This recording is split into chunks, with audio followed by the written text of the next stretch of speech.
Hey folks, we're back with something odd, since today's review is focused on developer Superstatics Liberte, a hack and slash full of égalité, fraternité, and deck building action roguelite.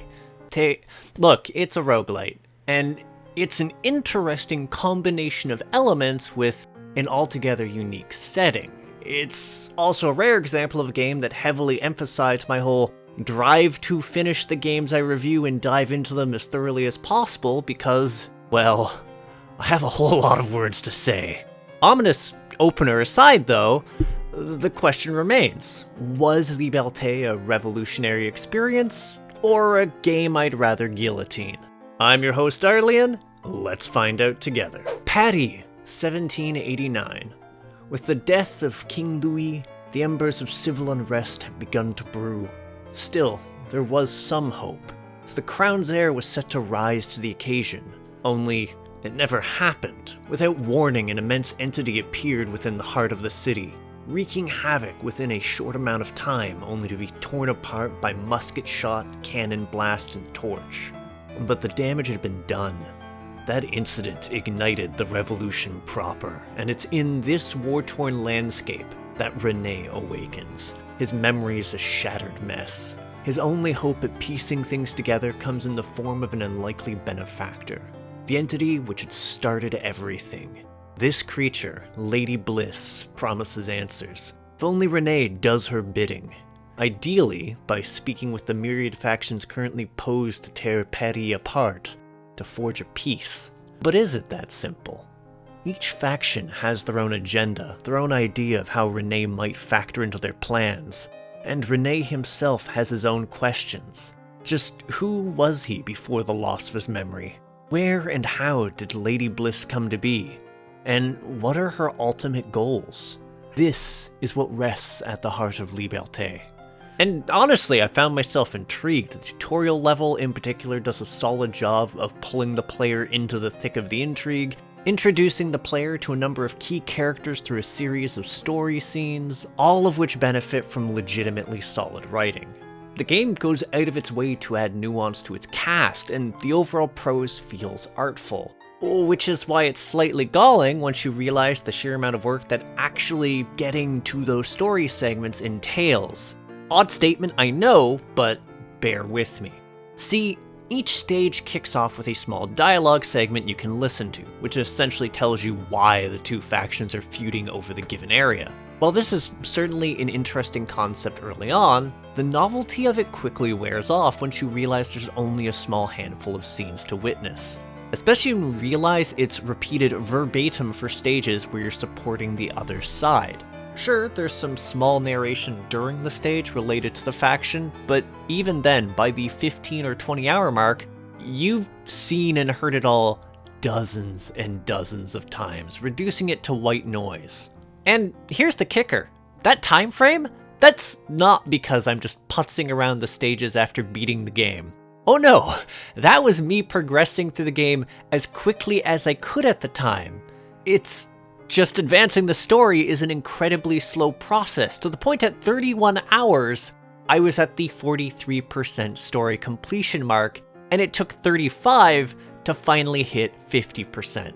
Now, the reason for this is because of how Liberte chooses to unfurl its central narrative. See, as you progress through the game's stages, you'll notice that some of them are labeled as containing a story quest. It's only by choosing these levels that the plot progresses, specifically by surviving long enough to reach the narrative set pieces lodged in the middle. These scenes are the main vehicle for the story past the introduction, and provides the player with a bit of dialogue that offers just enough new details to whet a player's appetite and motivate them to keep going. Or at least, that's what I imagine they're meant to do, but at this juncture, the levels themselves wound up feeling more like impediments towards the stuff I actually want to see. The way it trickles out feels like filler more than anything, a grindy, iterative hurdle put in your path with the express purpose of stretching things out rather than complementing the journey. Though, I suppose part of that fault just rests on the shoulder of its gameplay, and oh boy, do I have so much to address here, and not just because this game is a very peculiar hybridization of game genres, though it's probably the easiest spot to kick all of this off with.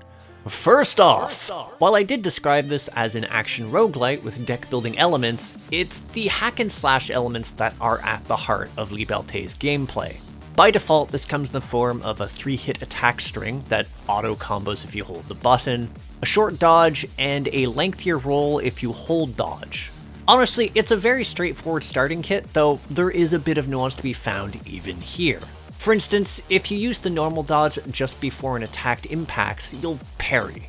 That said, if you're hoping for meaty riposte, you'll be disappointed here since parrying is more of a setup for future mechanics. The same can be said for backstabs as well, since while you can earn bonuses for stabbing an enemy in the back, it can be fairly finicky to land those strikes because of how quick enemies are to turn and face you.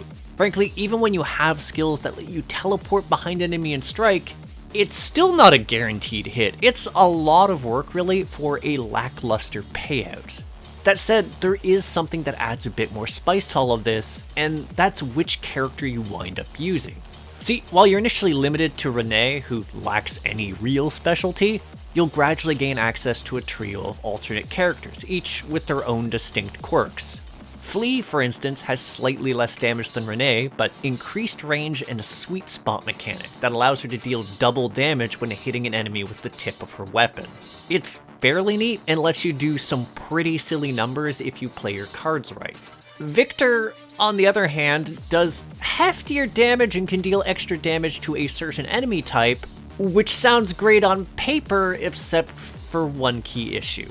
He is painfully slow, to the point that despite having a 3-hit combo with a meaty third hit, you're rarely going to see it. See, whenever you get hit, you get staggered, which is a fairly major problem when you consider that enemies attack fairly relentlessly, come in large groups, and in later levels and difficulties, start out with armor that allows them to ignore hit stun.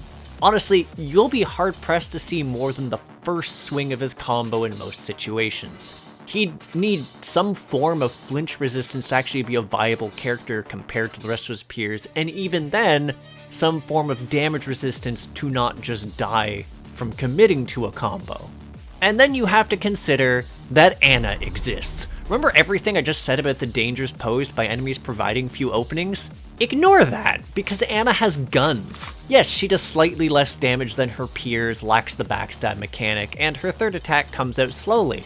That said, she's able to consistently deal damage in a way that no one else can, since she can effectively take advantage of openings that don't exist for any other character, even when she's, air quote, limited, end air quote, to medium range. Which gets even sillier once you realize that your attempts at maintaining that range by dodging has the secondary effect of resetting her combo, allowing her to ignore the flaw of her third attack and churn out a decidedly dangerous amount of damage at a consistent rate. Oh, and while her third attack may start out lackluster, the fact that there's a decent amount of abilities that support third attacks, its ability to innately AoE, and the fact that it's still ranged allows it to demolish groups once you really get things going. Honestly, I'm still at a loss at just how lopsided her utility is compared to every other character in the game. And she only gets better once you take into account active abilities, since they work off a cooldown system, which recharges whenever you hit an enemy, which she can effectively do risk-free. Speaking of which, that whole deck building element, this is about the point where it becomes relevant. See, while there is a broad array of additional abilities, passive talents, and items you can gather, these are tied to cards in your deck. Essentially, it's your skill tree and inventory for a given run, a completely customizable arsenal, albeit with a number of caveats. First off, the initial assortment of cards you have access to is fairly limited. That's not to say there isn't a sizable amount of cards in this playstyles to engage with, but you need to find them. This element isn't actually that bad, as you'll arbitrarily unlock blueprints during the course of your adventure, as well as carte blanche items. The carte blanche are neat because they let you actively choose a blueprint to unlock. Admittedly, each card is hidden before being unlocked, but you're at least clued into what gameplay style they belong to, as well as whether it's an ability, passive, or item. No, see, the major problem is the fact that you then need to craft them, and a fair number are prohibitively expensive to craft. I am deep into the game's guts, having unlocked all the blueprints ages ago, but the act of acquiring even a single card at this point is a grueling grind fest. Not that you need to, per se, given your deck is limited to 40 cards, which is apt to fill up real quick, especially once you factor in doubles. Which, right, that's another little bit of weirdness here. So, despite the game's roguelite nature, there's often very little reason to change around your deck in Liberte, except when you unlock a new card, and even that can be debatable. Technically, I could have fiddled around with different deck types, but given both the way and rate the story progresses, experimentation is a bit punishing versus crafting a single efficient deck and piling forward. Still, the most interesting part in all this is how this plays out in a given playthrough. Each run has you start with a hand of 4 cards, with up to 3 of them being keepsakes, powerful talents you earn by gaining reputation with the game's 4 factions, and which will always appear in your initial hand. From there, every time you clear enough enemies to level, you'll draw 2 random cards from your deck, gradually providing you access to more of your arsenal until your deck is empty, at which point leveling provides no benefits. Here's the thing though, those cards you drew, you can't actually play them off the hop. Instead, each card requires mana to play, a resource you generate in a small handful of ways. Some are simple enough, like stumbling on a rare drink that gives some, or maxing out your mana at the flea market. That said, your primary source of mana, especially early on, is through the act of burning cards. Essentially, you can choose to remove a card from your deck for that run, losing access to whatever it would provide, in order to gain its cost in mana so you can play a different card. Eventually though, you'll get a lot more flexibility since boosting your reputation with the Crown faction gets you Madame's Perfume keepsake, which gives mana after every encounter you win, adding a lot of consistency to your ability to play cards. Though, even that won't allow you to overcome the mana cap which is imposed on you, which essentially serves as a means of preventing you from stocking up in excess of mana or from playing certain cards early on. All in all, it's a pretty neat idea, but the execution of it does make structuring your deck a bit wonky. For instance, you'd think you'd want to build a small library of abilities to use in order to run a flexible, well-rounded character, but you're only able to equip a single melee, a single ranged attack, and a support skill, with any ability you'd learned afterwards replacing the current one for a given slot, and the old one being gone for the rest of the run. Given the whole mana cost and card burning thing, this makes stocking up your deck with multiple types of melee or ranged cards to be grossly inefficient, which is a bit boring, really. What's more, the setup also means that a deck is typically going to be made of something like a small handful of active abilities, and then a massive amount of passive abilities with a few high-cost cards thrown into the mix just so you can burn them for resources, which might be the only reason to have multiples of an ability. And this isn't even the only impediment to the concept of air quote varied decks end air quote either. See, a number of the passives don't necessarily work as intended, such as the Armorer card, and a few actives are extremely janky in their execution as well, such as the teleport/mobility skills. The fact that these have remained unfixed all this time only serves to narrow the amount of flexibility you really have insofar as building your deck. Also, just as an additional bit of deck-related jank, there's a number of talent cards that have tiers. Using copies of these make their tiers better, but while a number of them say they can go up to tier 5, the majority of them, such as the poison abilities, cannot be found organically during a run, and you can only slot in a maximum of 2 into your deck. So you will never get past tier 2. It's definitely weird. That said, the weirdness hardly ends there, since I've yet to talk about the most confounding element of Liberte, namely the stages. You know, the very meat of the roguelite experience of playing it, and I really don't know what to tell you here, but for a game so keen on making you grind for its story, its card blueprints, and the materials needed for them, there is very little variety here. While the concept of having stages which vary depending on which 2 factions you assist is certainly interesting, it starts to fall flat once you realize there's only a small handful and the randomization in each one is minimal. Essentially, there's a few central rooms you need to clear, and the rest are filler rooms. Filler rooms, which are drawn from an equally shallow array of variants to the point that stages will quickly begin to blur together. What makes this even worse, however, is that while the game does provide each faction with a handful of enemies and a boss, it doesn't really expand on this. It's just the same 4 faction bosses at the end of their respective stages, which you can sometimes fight multiple times in a given run. In fact, La Voisin in particular, you can fight 3 times in the same run.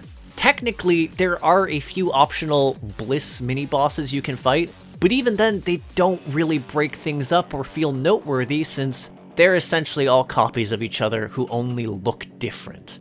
And the problems hardly end there either, since even the decision of which stages to engage with are subject to some absolutely lopsided balance issues. See, a few of them provide you with unique rewards, but only if you assist a certain faction. For instance, if you help the tribe carry out a trial, you can acquire a talent which boosts your damage based on how much silver you have, tripling your base damage at max. Another, when the crown is assisted, provides you an unlimited use ranged ultimate attack that homes in on enemies and does oodles of damage.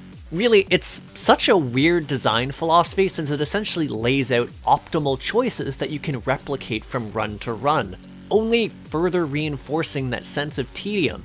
And speaking of tedium, let's get into the Bliss Curse system. Now technically, I actually like it to a certain degree since it does provide each stage modifiers such as enemies spewing poisons or countering range skills with projectiles. That said, each stage adds an additional curse, and some of these are obnoxious because they effectively double the length of each fight, such as the one that causes enemies to spawn a new enemy when they die, or the one that causes every wave of a fight to have a champion monster. It's honestly exasperating, especially when you tack on something like their armor regenerates while you're navigating a small parade of assholes.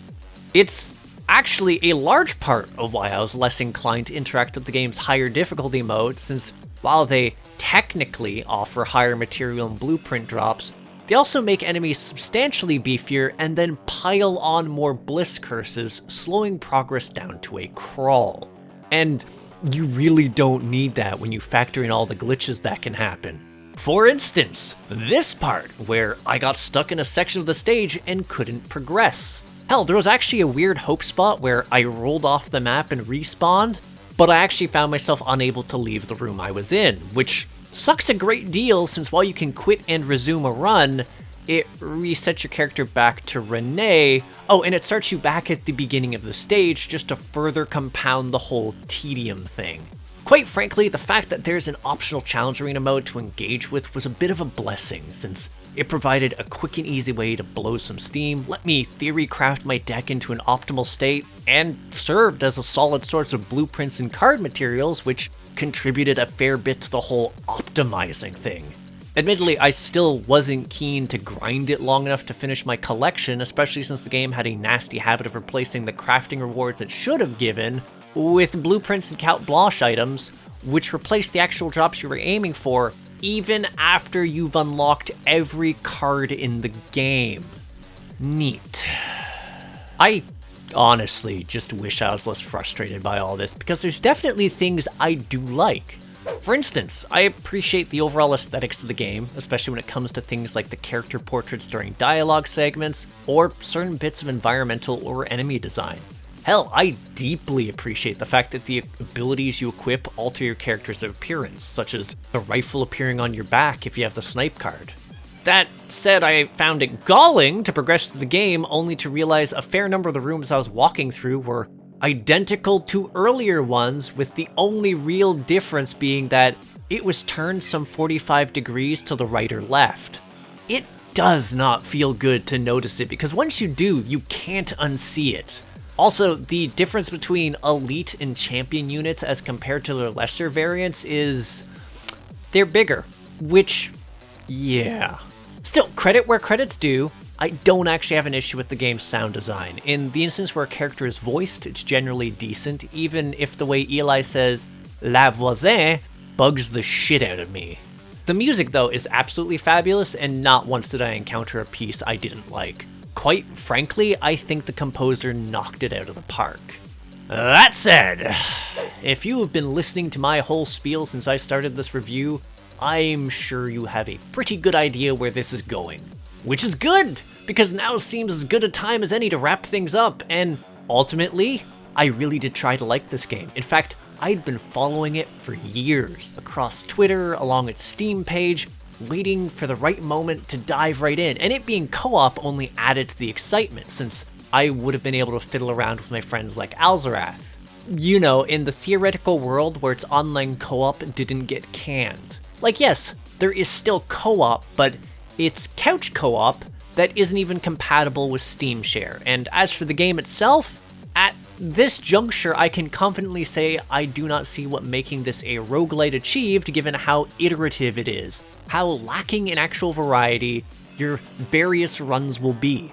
Sure, you can shift around your deck to some degree, but the enemies you encounter, the rooms you'll run through, the small assortment of bosses, with only something like 4 or so normal enemies and a single boss per faction, you'll see almost all of what the game has to offer very early on. Technically, there is a very final level you'll eventually unlock, but by that point, you'll have invested some 40 to 45 hours to see a single new boss, which is wild for a game that leans so heavily on its narrative elements. In fact, Liberte stands out as an incredibly weird example of a game where playing it winds up feeling detrimental to the process of enjoying it or advancing the story. See, while I could spend upward of an hour playing through levels I'd done to death, all to see at most 4 different scenes, I eventually stumbled upon a vastly more efficient solution while at the 50% story completion mark. Specifically, the stage's Friend in Need and Medicine for the Fighters. These 2 missions are unique in that you only need to fight the boss, allowing you to run non-stop beyond pauses where you grab a quest item. And I do mean run, since never attacking means you never stop dashing, letting you reach the story scene and then exit the map in as little as 3 minutes.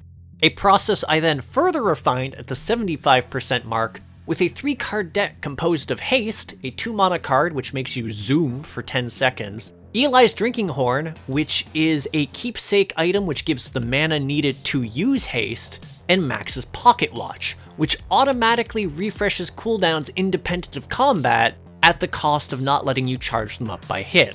It's another keepsake, but in tandem with Haste's cooldown, it lets you spam Haste indefinitely. And even doing all of this, it still took me a while to get through everything, which goes a long way towards explaining why only 1% of players have even managed to get past the first chapter of this game. As for me, who actually reached the end, who saw what the story had to offer, I'm left wondering what happened. I actually really enjoy the story of Liberte even now. There's some great moments it builds up towards, some excellent story beats where it melds drama and history, where a single reveal feels very impactful, especially for people who are familiar with the historical background of the French Revolution and the Terror. But it's accompanied by a number of curious decisions. For instance, you'll reach a cortege of missions where you're meant to choose the fates of specific characters. While you'd think this might influence the ensuing scene or change the ending, you'd be dead wrong, likely because the ending simply falls off the face of the earth. Once you beat the last boss, you get a change in your hub area, a small scene that justifies why you can keep playing the game, and then nothing. No resolution, not a single one of your choices you make pans out. It just feels like the writers realized that while it was a neat concept to offer up a few binary choices and a choice with a cortege of options, that would have resulted in a lot of potential epilogues. So they wrote none of them, which is why your progression just sort of zips from 93% story completion to 100% after one mission. It left such a bad taste in my mouth. Like, I get that the lengthy journey would have made exploring the other options a pain, unless there was, I don't know, a story journal option in the game, and you could review past segments and choose a new option. But no, the ending just went out for a carton of milk and a pack of smokes, and just never came back. And if that doesn't explain why I rated this game a fail, I don't think anything will. However charming the game initially felt, that veneer faded quick, leaving me with a tedious iterative experience that felt like a chore. To the point where the most fun I had was by expressly figuring out new and different ways to bypass as much of the gameplay loop as was humanly possible. Knowing this, how could I recommend this game even to someone that was a fan of roguelites or deck builders? Even my favorite element, the story, still falls flat at the finale with what effectively feels like a rug pull. At the end of the day, I walked away from Liberte feeling that while there were a lot of interesting and ambitious ideas here, many of them simply didn't click together and instead came out feeling half-baked. For instance, rather than being a roguelite, I think Liberte would have been better served as a more focused action RPG, since the sheer repetition of the gameplay loop of the various stages and their enemies, as well as the lack of randomness in the rewards they give, it makes the experience feel very stale, very fast. Likewise, while the deck building element is conceptually interesting, in execution, each run will generally boil down to a near identical final build, as playing out your deck is a static experience. Frankly, since deck building can essentially be boiled down to pre-selecting a few key abilities and a slew of passives you unlock as you level, it's essentially the same thing as going through a skill tree, with the only real randomness being the order of the skills you unlock. I mean, technically, the slow learner card can bog things down since it makes other cards more expensive, but you can just mitigate that by playing it last, making even that strategic component an afterthought. Also, remember Madame's perfume, that glorious keepsake I like, which grants 1 mana per encounter? Yeah, that's also subject to another bug in this game. It simply disappears from your selectable cards after a certain point, preventing you from ever adding it to a deck if you haven't done so by then. Yeah, it's just, I don't even know. There's just so much going on here, and so much of it's just a raging headache. Like, the crown enemies known as agents, whose whole gimmick is making themselves and any proximal enemies unable to be hit for a handful of seconds, only further reinforcing my desire to bypass as many rooms as possible? Like, why? Just, why? Still, despite me saying all of this, I'm almost certain that someday, someone that watches this video is going to take a crack at this game. Maybe it's because the game gets patched, or maybe it's morbid curiosity. Regardless, if you've made it this far, I sort of owe you. So here's an extra tip. After you've done the tutorial stage, if you retry it and then quit immediately, you'll instantly gain a boatload of reputation experience for the Rebel faction, letting you max it out within 5 or 6 minutes, and thus unlocking an extra character, namely the super broken one, a bunch of keepsakes, and a few resources to unlock and build cards. I've clued the developer in on this and all of the other bugs and issues I came across, and they're all still inside the game, so you can consider this a feature, not a bug at this point. But yeah, thanks for tuning in. If you have something to say, leave a comment, and if you enjoy my efforts to create new indie reviews and interviews, hit subscribe and the bell. Check the description for my Discord, the Crit Hit Cauldron, and for a link to my Patreon if you want to see reviews early, support the channel, or have your name in the credits like Greenwich Babby, Andy Noted, and Shrimp Mania, who have all done a lot to contribute to more videos being made and just supporting me over the years. Also, for neat swag like Crit Hit coffee mugs or a shirt, check out my merch house link also in the description. All that said, I'll catch you on the next episode of Crit Hit. Take care till then, folks.